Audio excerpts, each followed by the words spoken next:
सोलापुर जिले के बार्शी में मई 1924 में हुए मुंबई प्रांतीय बहिष्कृत सम्मेलन में बैरिस्टर अंबेडकर का भाषण हुआ। उन्होंने अपने भाषण में कहा, हम धन्यभागी हैं कि अस्पृश्यता ने हमें गुलाम का दर्जा नहीं दिया, अन्यथा परचून की दुकानों की चीजों या जानवरों की तरह हमारी भी खरीद फरोख्त होती। लेकिन इस तरह की गुलामी के हम शिकार नहीं बने, इसके लिए संतोष प्रकट करने की जरूरत नहीं है। यदि इस तरह की गुलामी होती तो उससे हम जल्दी ही छूट जाते। प्राचीन काल में यूनान और रोम में गुलामी की प्रथा थी। कई कारणों से उस देश के लोगों पर गुलाम बनने की नौबत आती थी, और एक बार मनुष्य गुलामों की सूची में शामिल होता था तो उसकी स्थिति किसी जड़ वस्तु की तरह हो जाती थी और वह सारे नागरिक अधिकारों से वंचित हो जाता था। हिंदुस्तान के अछूत लोग रोमनों की तरह जड़ वस्तुओं की स्थिति में नहीं पहुंचे। इस दृष्टि से कोई कहे कि भारत की अस्पृश्यता रोमन और यूनान की गुलामी की प्रथा से अच्छी है तो वह एक तरह से सही भी होगा। लेकिन एक अन्य दृष्टि से देखें तो अस्पृश्यता गुलामी की प्रथा से भी ज्यादा बुरी स्थिति है। रोम का इतिहास इस बात की गवाही देता है कि गुलाम लोग गुलामी से मुक्त होकर स्वतंत्र नागरिक की स्थिति में जा पहुंचे, मगर हिंदुस्तान के इतिहास में अस्पृश्यों से स्पृश्य बनने का एक भी उदाहरण नहीं दिखाई देता। रोमन समाज की गुलामी की प्रथा एक काल विशेष की स्थिति थी, उससे छुटकारा पाने के कई रास्ते थे। इसके विपरीत अस्पृश्यता त्रिकाल बाधित स्थिति है और उससे मुक्ति का कोई रास्ता नहीं है। जो जन्म से अस्पृश्य है वह मृत्यु तक अस्पृश्य ही रहेगा। इस कठोर नियम के कारण सदियां गुजर जाने के बावजूद अस्पृश्य समाज अस्पृश्य ही है। इसके अलावा कई मामलों में भी यह कहना पड़ेगा कि हिंदुस्तान की अस्पृश्यता रोमनों की गुलामी की प्रथा से भी ज्यादा बुरी है। ये कहने में कोई ऐतराज नहीं है कि रोम में गुलामी की प्रथा गुलामों की प्रगति में जितनी बाधक थी उससे कई गुना ज्यादा हमारी अस्पृश्यता हमारी प्रगति में बाधक बन रही है। हम पर आरोप लगाए जाते हैं कि ये गंदा व्यवसाय करते हैं, जानवरों को काटते छीलते हैं, गटर नालों की सफाई करते हैं, गंदे कपड़े पहनते हैं, अभक्ष भक्षण करते हैं, अनेक प्रकार के विभत्स देवी देवताओं की पूजा करते हैं। ऐसे एक दो नहीं बल्कि 9 लाख आरोप हम पर लगाए जाते हैं। आरोप करना बहुत आसान है, मगर आरोप करने वाले इस बात का विचार नहीं करते कि इन आरोपों के लिए जिम्मेदार कौन है। सच कहा जाए तो आरोप करने वाले ही उसके लिए जिम्मेदार हैं। मनुष्य समाज की एक के बाद एक कई पीढ़ियां खत्म हो जाती हैं, मगर अगली पीढ़ी हमारे सभी संप्रदाय अपनी पिछली पीढ़ी से रीति रिवाज, धर्म, भावना आदि सारी संस्कृति सीख लेती है। यही कारण है कि समाज के घटक लुप्त होने पर भी समाज निरंतर चलता रहता है। आज के हिंदू समाज में इस तरह का संगठन बिल्कुल नहीं हो पाता। हमारे इन तथाकथित भूदेवताओं के साथ हमारे नजदीकी संबंध तो कभी बन ही नहीं पाए, तो फिर हम उनके रीति रिवाज कैसे ग्रहण करें। उपनिषदों के सिद्धांत वे हमें बताने को तैयार ही नहीं है, तो हमारी मरी माता की पूजा के संस्कार जाएंगे कैसे। अगर उनका आदेश है कि हम वेद न सुने तो हमसे लावणी नौटंकी छूटेगी कैसे। यदि उन्होंने तय किया कि हमारा उपनयन संस्कार करके जनेऊ पहनाई जाए तो क्या हम शुचिर्भूत नहीं रहेंगे। सारांश यह है कि हम पर आरोप लगाया जाता है कि हम में बहुत बुराइयां हैं, तो हम पूछते हैं कि अच्छाई की सीख हमें कब किसने दी। ब्राह्मणों के बच्चों में ब्राह्मणों के रीति रिवाज या हम में से ईसाई बने लोगों में ईसाई रीति रिवाजों का चलन कैसे होता है, और ब्राह्मणों के रीति रिवाजों का संस्कार हम अस्पृश्यों में क्यों नहीं होता। इस पर बारीकी से विचार करें तो आसानी से समझ में आने जैसी बात है कि इस तरह के संस्कार के लिए दोनों पक्षों में प्रेम, नजदीकी व अन्योन्य संबंध होने चाहिए। अस्पृश्यता के कारण हिंदू समाज के उच्च वर्णियों के साथ इस तरह का संबंध प्रगाढ़ होना संभव नहीं है। इस कारण हर समाज के अच्छे बुरे रीति रिवाज उस समाज के साथ चिपके रहते हैं। रोमन समाज की गुलामी की प्रथा में ऐसी अस्पृश्यता का समावेश न होने के कारण उच्च वर्णियों की जीवनशैली हमेशा उनके आंखों के सामने रहती थी, और इतना ही नहीं वे उसका अनुसरण करते थे। अस्पृश्यता के कारण ऐसा व्यवहार होने से हमारे सभी लोगों का ध्यान इस बात पर केंद्रित है कि कैसे ये कलंक दूर हो। इसके लिए कई तरह के उपाय सुझाए जाते हैं। कुछ लोगों का कहना है कि अस्पृश्य लोग देशांतर करें। ऐसा सुना जाता है कि जिस दिन निराश्रित सहायकारी मंडल की स्थापना हुई उस दिन एक उच्चवर्णीय व्यक्ति ने विचार प्रकट किए कि ये अस्पृश्य लोग अपनी पीड़ा को लेकर किसी दूसरे देश में क्यों नहीं चले जाते। संतोष की बात यह है कि ऐसे तिरस्कारयुक्त उपदेश देने वाले लोग आज उच्च वर्ग में बहुत ज्यादा नहीं हैं। ये कहने में हर्ज नहीं है कि यदि हम केवल अपने लोगों के हितों के नजरिए से विचार करें तो देशांतर का ये सुझाव काफी हितकारी है। रोटी के चौथाई टुकड़े के लिए सारे गांव के छोटे बड़ों की लातें खाने की बजाय Fiji, east Africa, New Guinea आदि देशों में जाकर अपना भाग्य आजमाना कभी भी हितकारी ही होगा। दुर्भाग्य की बात यह है कि भारत के लोग जब विदेशों में जाते हैं तो उन्हें वहां के लोगों के बराबर अधिकार प्राप्त नहीं होते, मगर फिर भी मुझे विश्वास है कि विदेश में हिंदुस्तानी होने की वजह से जो तकलीफ होगी वह अपने देश में हिंदू होने के कारण मिलने वाली तकलीफ से कभी भी ज्यादा नहीं होगी।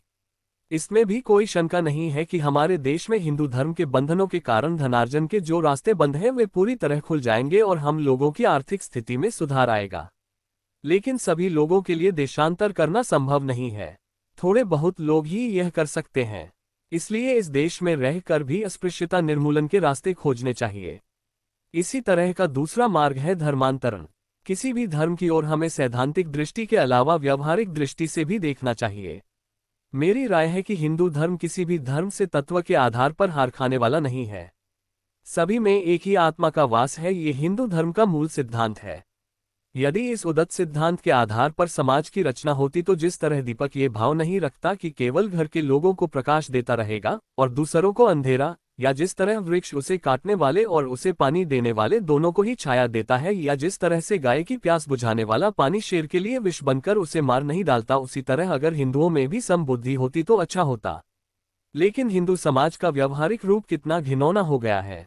आचार और विचार में कहीं तालमेल है क्या यह आश्चर्यजनक नहीं है कि जो लोग सभी में एक ही आत्मा के वास होने की बड़ी बड़ी घोषणाएं करते हैं, उन्हीं लोगों ने मनुष्य जैसे दूसरे मनुष्य को अपवित्र और अस्पृश्य माना। लेकिन इससे भी ज्यादा गुस्सा दिलाने वाली बात यह है कि जो लोग हिंदू धर्म में आस्था नहीं रखते उन्हें उच्चवर्णीय हिंदू समदृष्टि से देखते हैं। ईसाई अपवित्र भी नहीं और अस्पृश्य भी नहीं। उच्चवर्णीय हिंदू उनके स्पर्श से प्रदूषित नहीं होते, न ही उनके माथत काम करने में कमतर महसूस करते हैं। इसी तरह ये कहना पड़ेगा कि एक तरह से मुसलमान हिंदू समाज की किसी भी बहुत छोटी जाति से भी ज्यादा अस्पृश्य और अपवित्र हैं, क्योंकि कोई भी हिंदू गोहत्या करके उसके मांस से अपनी जीविका नहीं चलाता। मुसलमानों और ईसाइयों में ऐसा करने पर कोई पाबंदी नहीं है, फिर भी महार, मांग और धेड आदि हिंदुओं की तुलना में उन्हें स्पर्श योग्य माना जाता है। उनके और उच्चवर्णीय हिंदुओं में हर तरह का बाह्य व्यवहार होता है। उनके बच्चे एक ही स्कूल, एक ही क्लास में पढ़ते हैं, वे एक ही रास्ते से आते जाते हैं, एक कुएं से पानी भरते हैं और अन्य मामलों में समान व्याय से व्यवहार करते हैं।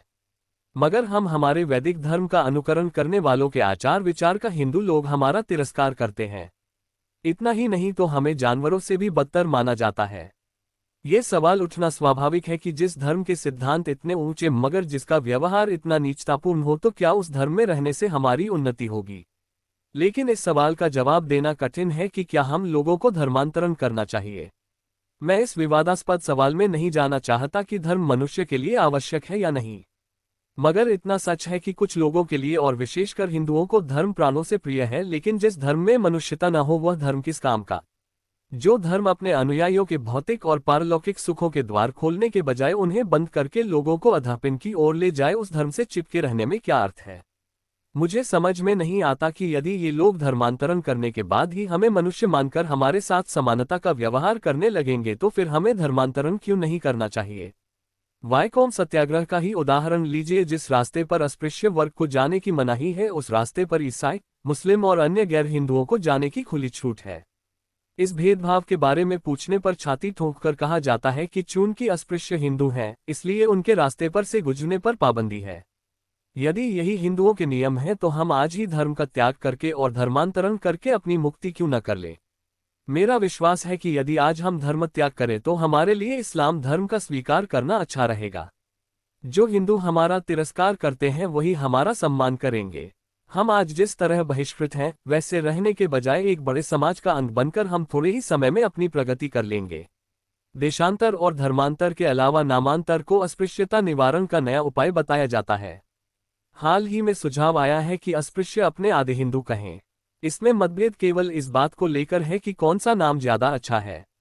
ये बहुत कुछ पसंद, इच्छा, मौज का सवाल है। इसलिए यह निर्णायक रूप से नहीं कहा जा सकता कि इस मसले को वाद विवाद से हल किया जा सकता है।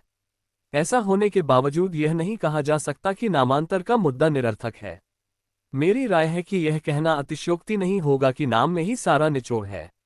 इसके कई कारण हैं। अस्पृश्यों में जातिभेद को लेकर जो मतभेद है उसमें यह मान लिया जाता है कि जातिभेद और अस्पृश्यता शाखात्मक है और इसके अनुसार रोटी बेटी के व्यवहारों का भिन्न शाखात्मक होने के कारण लोग पालन करते हैं। यदि इस तर्क में जरा भी सच्चाई है तो कानून द्वारा रोटी बेटी के व्यवहार की छूट दी गई तो हमें उस पर अमल की तैयारी दिखानी चाहिए। लेकिन यह निर्विवाद है कि लोग इस तरह की तैयारी दिखाते नहीं। आपस में बेटी व्यवहार करने का कानून पास होकर 3 साल गुजर गए लेकिन कहीं सुनाई देता कि इस कानून का लाभ लेने की कोशिश की गई हो। मेरी राय में इसका असली कारण यह है कि जातिभेद और अस्पृश्यता भिन्न शाखात्मक न होकर भावनात्मक है। इसलिए हमें यदि उसे खत्म करना है तो शाखाओं पर प्रहार न करते हुए नामों का उन्मूलन करने का अभियान चलाना चाहिए। मैंने कई बार विचार किया कि इस भावना को कैसे खत्म किया जा सकता है। सोच विचार करने के बाद मेरी पक्की राय बनी कि अस्पृश्यता और जातिभेद ये नाम में ही समाये हुए हैं। उच्चवर्णीय हमारा तिरस्कार करते हैं तो केवल हमारे नाम के कारण। महार कहने पर सुनने वाले के मन में एक तरह से तिरस्कार की भावना पैदा होती है। मराठा कहने पर अलग भावना उत्पन्न होती है। ब्राह्मण कहने पर सुनने वाले के मन में आदर की भावना जागती है। कोई इन बातों को गलत नहीं कह सकता। इस मामले में धेर जाति का उदाहरण दिया जा सकता है। ये बताने की जरूरत नहीं है कि गुजरात के धेर जाति के लोगों को अस्पृश्यता कितनी तीव्रता से झेलनी पड़ती है, फिर भी बंबई आने पर वे दक्षिणी मराठा के पड़ोस में रहते हैं। इतना ही नहीं तो मैंने उनमें रोटी का व्यवहार चलते हुए देखा है। यही सभी जानते हैं कि दूसरी तरफ अगर महाराष्ट्र का कोई अस्पृश्य गुजरात जाता है तो दक्षिणी कहकर वह ब्राह्मणों के भोजनालय में रह सकता है। हाल ही के 2-3 वर्षों में पूरा मद्रास पेट भरने के लिए बंबई आ गया है और उसमें मद्रास के बहुत सारे अस्पृश्य लोग भी हैं। लेकिन ये मद्रास के अस्पृश्य मुंबई के हिंदू विश्रांति गृहों धर्मशाला में आराम से खाते पीते हैं। उन पर कोई पाबंदी नहीं है। एक क्षेत्र का अस्पृश्य दूसरे क्षेत्र में जाने पर स्पृश्य बन जाता है। इस अजीब बात की वजह खोजने पर यह दिखाई देता है कि सभी क्षेत्रों में अस्पृश्यता के चिन्ह और लक्षण एक जैसे नहीं हैं। एक जगह के लक्षण दूसरे क्षेत्र को पता नहीं है। लक्षणों चिन्हों के अभाव में एक प्रांत का अस्पृश्य दूसरे प्रांत में स्पृश्य माना जाता है। मनुष्य या जाति के तौर पर वह अस्पृश्य नहीं है। समाज में यह एक परंपरा है कि एक खास तरह का नाम धारण करने वाले लोग अस्पृश्य माने जाते हैं। जिनके पास ये नाम नहीं है उन्हें स्पृश्य माना जाता है। वैसे अस्पृश्य आदमी की शारीरिक संरचना चमड़ी रूपवर्ग में स्पृश्य आदमी की तुलना में ऐसा अलग कुछ भी नहीं है कि पहली बार देखने पर जिस तरह सिद्धि लोगों को यूरोपियनों से या इन दोनों को चीनी और जापानियों से अलग किया जाता है उसी तरह अस्पृश्यों को स्पृश्यों से अलग किया जा सके। नाम के अलावा अस्पृश्यता की पहचान का और कोई चिन्ह नहीं है। इसलिए मेरी राय में नामांतरण करना उचित है। यहाँ तक नामांतरण का समर्थन करने वालों के साथ मेरी राय मिलती है। मगर मेरी समझ में नहीं आता कि मुंबई क्षेत्र के अस्पृश्य वर्ग को आदि हिंदू कहलाकर क्या हासिल होगा। यदि इसका उद्देश्य अस्पृश्य वर्ग की सभी जातियों का एकीकरण है तो बहिष्कृत नाम में क्या बुराई है। मुझे संदेह है कि इससे अच्छा दूसरा अर्थपूर्ण उपनाम दिया जा सकता है। यदि नई नीति का उद्देश्य यह है कि आदि नाम लगाने से अस्पृश्यता चली जाएगी तो ये केवल भ्रम है। कई बार महार लोग शर्म के कारण किसी के पूछने पर बताते हैं कि मैं चोखा हूं।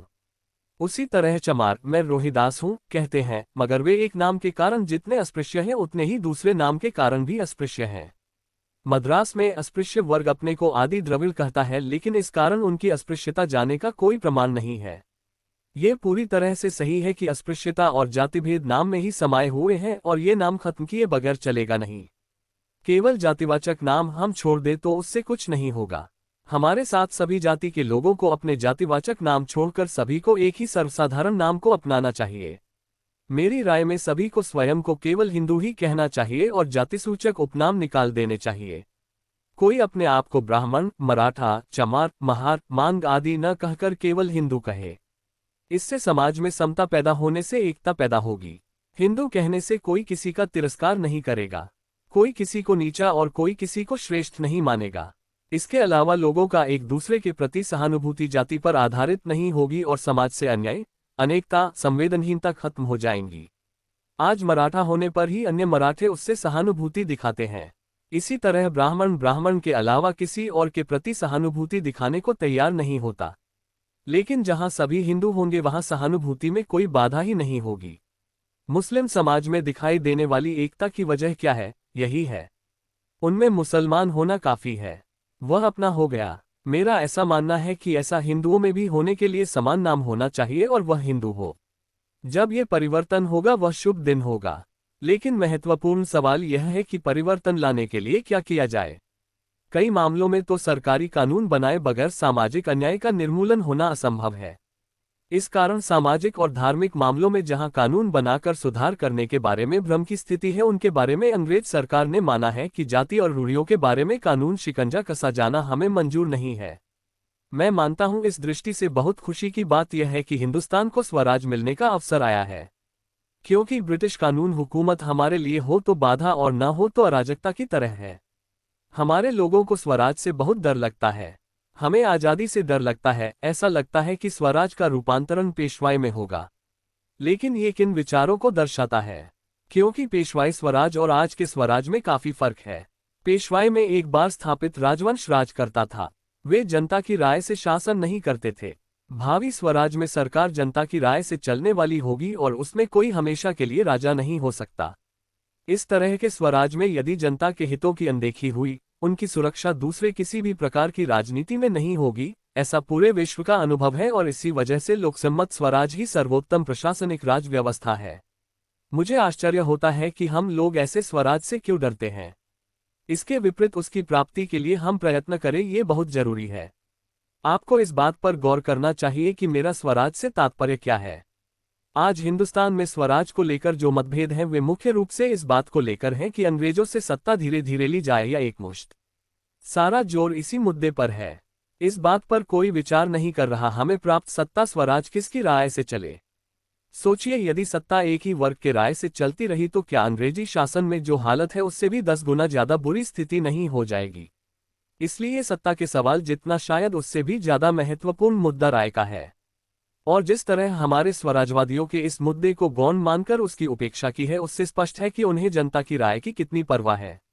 लेकिन हमें इस मुद्दे पर जोर देना चाहिए, क्योंकि यदि स्वराज आने वाला है तो हमें भी दूसरों के बराबरी के अधिकार मिलने चाहिए। ऐसे अधिकार प्राप्त करने के लिए हमें वोट मत देने का राजनीतिक अधिकार हासिल करना चाहिए। मेरा मानना है कि अभी वोट के अधिकार को इतना संकुचित कर दिया गया है कि सारे हिंदुस्तान में वह केवल 2% लोगों को ही हासिल है। इस तरह हमारा दोहरा लाभ होने वाला है। एक, आज लॉ काउंसिल की तरफ से होने वाली उपेक्षा नहीं होगी। जो लोग हमारे वोट देने के कारण चुनकर आएंगे वे हमारे हितों की उपेक्षा नहीं कर पाएंगे। कारण यह है कि उनकी लगाम हमारे हाथों में होगी। वोट के अधिकार से केवल इतना ही लाभ होगा ऐसा नहीं है। उससे दूसरा महत्वपूर्ण फायदा है, वोट के अधिकार से वर्णाश्रम धर्म पर भारी प्रहार होगा। राजनीति में समान आश्रम होने के बाद सामाजिक स्तर पर वर्णाश्रम धर्म का बने रहना संभव नहीं है। राजनीतिक क्षेत्र में एक ब्राह्मण पर यदि भंगी से वोटों की भीख मांगने की नौबत आए तो वर्णाश्रम धर्म कहाँ रह जाएगा। इस रंग से राजा बनने के राजमार्ग को पहले हमें अपनाना चाहिए। कुछ वर्ष पहले तक ब्रिटेन में भी मजदूरों की हमारे जैसी ही दयनीय स्थिति थी। 1860 तक वे इस उम्मीद पर चुपचाप बैठे थे कि लिबरल उनका उद्धार करेंगे। लेकिन ये समझ में आने पर कि जो दूसरों पर निर्भर रहा वह डूबा, जो जिसने जी जान से मेहनत की वह सफल हुआ। इस तरह से प्रेरित हो उन्होंने अपना उद्धार स्वयं करने का फैसला किया। अपने इस काम के लिए उन्होंने वोट के अधिकार को महत्वपूर्ण स्थान दिया था और उस अधिकार को पाने के लिए अपनी सारी ताकत लगा दी। आखिरकार उनकी जीत हुई और वे सत्तारूढ़ हुए और अपनी सोच के अनुरूप सामाजिक, आर्थिक और राजनीतिक सुधार कर रहे हैं। इसका मुख्य कारण यह है कि वोट का अधिकार बड़े पैमाने पर हासिल हुआ। यदि हमने इस ढंग से कोशिश की तो हम भी प्रगति कर सकते हैं। लेकिन हमें यह नहीं भूलना चाहिए कि हम जिस उद्देश्य को सामने रखते हैं उसके बुनियादी सिद्धांतों को अपने विरोधियों के सामने पेश कर देने भर से काम खत्म नहीं हो जाता। जिन लोगों को किन्हीं भीषण हालात से गुजरना पड़ता है वे लोग पहले सिद्धांत पर वाद विवाद करने लगते हैं। हर कोई ऐसा सैद्धांतिक विवाद करने लगता है कि क्या हम मनुष्य नहीं हैं? कुत्ते बिल्लियां क्या हमसे ज्यादा श्रेष्ठ हैं? असल में इसमें गलत कुछ भी नहीं है, लेकिन कई लोगों को लगता है कि सिद्धांत बघार देने से हमारा काम हो गया और हम जीत गए। लेकिन ये भ्रम है। केवल सिद्धांत बघारने से काम नहीं चलता, क्योंकि सिद्धांतों का प्रतिपादन होते ही उसका अपने आप दुनिया पर असर नहीं होता। यह असर पैदा करना पड़ता है। इसलिए असर पैदा करने के लिए केवल सिद्धांतों के प्रतिपादन के बजाय उन पर अमल के लिए आवश्यक संगठन तैयार करना उससे भी ज्यादा जरूरी है। जब तक संगठन नहीं बनता तब तक हम जिन सिद्धांतों के लिए संघर्ष कर रहे हैं वे सिद्धांत हमारे विरोधियों को स्वीकार भी हो जाए तो भी उन पर अमल नहीं होगा और हमारी बातें अरण्य रोदन की तरह शुष्क साबित होंगे। जिस तरह भाग्य की गाड़ी को हाँकने के लिए प्रयत्न रूपी सारथी होना चाहिए, उसी तरह सिद्धांतों का प्रभाव पैदा करने के लिए संगठन होना जरूरी है। ये सब देखकर मुझे लगता है कि हम में संघशक्ति पैदा करने के लिए हम सभी अस्पृश्य जातियों की एक विशाल संस्था होना जरूरी है। ऐसी संस्था बननी चाहिए। इस संस्था के जरिए दो तरह के काम होंगे। एक, हमारे सार्वजनिक कार्यों के लिए लगने वाला धन इकट्ठा करना आसान होगा। एक कहावत है कि गरीब की इच्छाएं पैदा होते ही मर जाती हैं। बहुत से लोगों को इस बारे में संदेह है कि हमारा समाज गरीब होने के कारण उसके द्वारा ये काम कैसे हो पाएगा। लेकिन मेरी राय में ये कहावत केवल व्यक्तियों पर लागू होती है, समाज पर लागू नहीं होती। बूंद बूंद से समुद्र बनता है, ये दूसरी कहावत भी सबने सुनी ही होगी। हमारा समाज हालांकि गरीब है मगर संख्या की दृष्टि से ताकतवर है। हम में से 24 लाख लोगों में से कम 2 लाख लोगों ने हर वर्ष 8 आने दिए तो हर वर्ष 1 लाख रुपयों का कोष तैयार होगा और इसी तरह हर वर्ष 1 लाख रुपए जमा होते रहे तो अपनी उन्नति होने में जरा भी समय नहीं लगेगा। लेकिन इसके लिए एक केंद्रीय संस्था होना जरूरी है। एक जिम्मेदार संस्था के जरिए एक स्थायी फंड इकट्ठा करने का काम होगा। इतना ही नहीं, अपनी नीतियां तय करके उन्हें लोगों तक पहुंचाना भी आसान हो जाएगा। आज हमारी हालत ऐसी है कि जिसे थोड़ी बहुत जानकारी होती है वह अपने आप को नेता समझने लगता है और उसे लगता है कि उसका नाम चमकना चाहिए। इतना ही नहीं तो कोई संस्था के जरिए काम करने को तैयार नहीं होता। कारण यह है कि संस्था में होने से उनका नाम नहीं चमकता। इस कारण हम असंगठित हैं, हर कोई अपना नाम आगे करने के लिए सबूत दिखा रहा है। दूसरी बात यह है, हालांकि हम इस देश में रहते हैं, हम पर तरह तरह के अन्याय किए जा रहे हैं। हम अल्पसंख्यक नहीं हैं, तब भी सरकार हमारी तरफ ध्यान नहीं देती या हमारी बातें सुनने को तैयार नहीं है। इसके विपरीत उनकी अगर इच्छा हुई तो वे हम पर दया करेंगे और कोई टुकड़ा डाल देंगे। मांगने से हमें कुछ नहीं मिलेगा, ये हमारा हाल है। मुसलमान लोगों का कितना पुचकारा जा रहा है, इसका कारण है उनकी संगठित शक्ति और संस्थाएं। यदि हमारी कोई संस्था होती तो अपने झूठे नेताओं पर लगाम लगाकर उन्हें एक दिशा देती। इतना ही नहीं, दूसरों के द्वारा हमारी जो उपेक्षा होती है वह न हो पाती। इस संस्था को फंड इकट्ठा करके हमारे अस्पृश्य वर्ग में अंदरूनी सुधार करना शुरू करना चाहिए। केवल अस्पृश्यता के खिलाफ शिकायत करने का कोई लाभ नहीं होगा। हम भूल जाते हैं कि आज हिंदू समाज में जातिभेद के साथ साथ गुणभेद भी है ही, और जातिभेद खत्म भी हो जाए तो भी गुणभेद तो रहने ही वाला है। आज सभी अस्पृश्य वर्ग के लोगों को यदि ब्राह्मण भी कहा जाए तो भी उनमें से कोई व्यक्ति न परांजपे के बराबर बैठने लायक भी नहीं हो पाए हैं।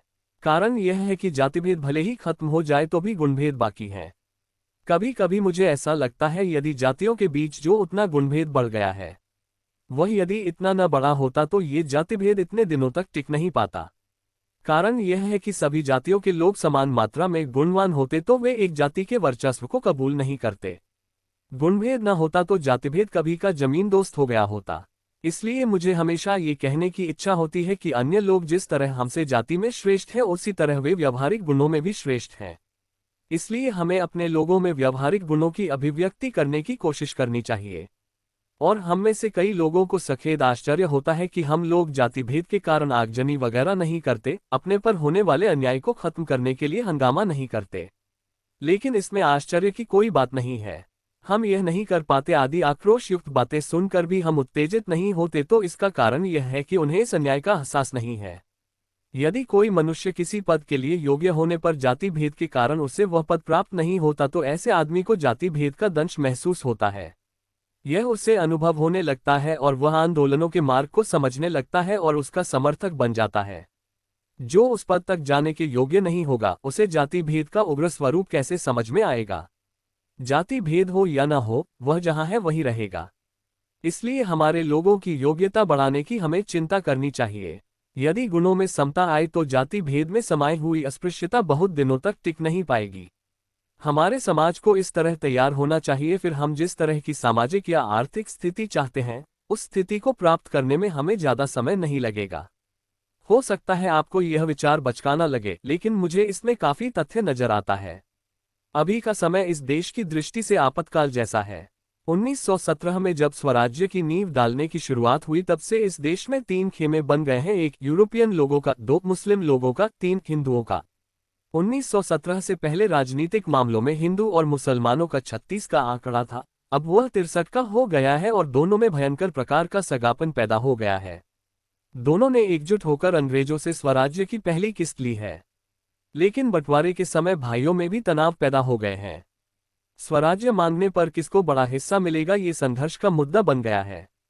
इस सवाल का जवाब यही है कि जिसकी जनसंख्या ज्यादा होगी उसे ही स्वराज्य का ज्यादा हिस्सा मिलेगा। मुसलमानों को अपनी जनसंख्या ज्यादा हो ये लगना स्वाभाविक है। उसी तरह ये भी स्वाभाविक है कि हिंदू सोचे कि वह कम न हो। दोनों पक्षों की नज़र हम पर है। हमारे सिवाय न मुसलमानों को विजय मिल सकती है और न हिंदुओं की नया पार लग सकती है। आज अगर हम हिंदू रहे तो ही आर्य धर्म की संस्कृति इस देश में जीवित रहेगी। इसके विपरीत अगर हम हिंदू से मुसलमान हो गए तो इस देश में यवन संस्कृति का बोलबाला होगा। ये बात आज हिंदू और मुसलमान दोनों ही जानते हैं। यदि ऐसा न होता तो वायकोम में ब्राह्मण वर्ग अस्पृश्य जातियों के लिए सत्याग्रह करने को तैयार न होता, या मुस्लिम लोग करोड़ों रुपए खर्च करके हमें उनके धर्म की दीक्षा देने को उत्सुक न होते। आज हम सबसे नीचे हैं, फिर भी इस हिंदू मुस्लिम संस्कृति के संग्राम में हमारी संख्या को देखते हुए हमारी रसद मदद बहुत महत्वपूर्ण है, और अगर हमने अपने में संघशक्ति पैदा की तो हम जो मांगेंगे वह हमें मिलेगा।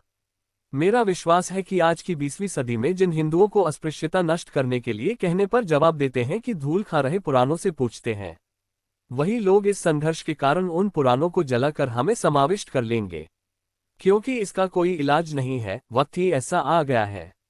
हमारा समाज हर तरह से पिछड़ा हुआ है।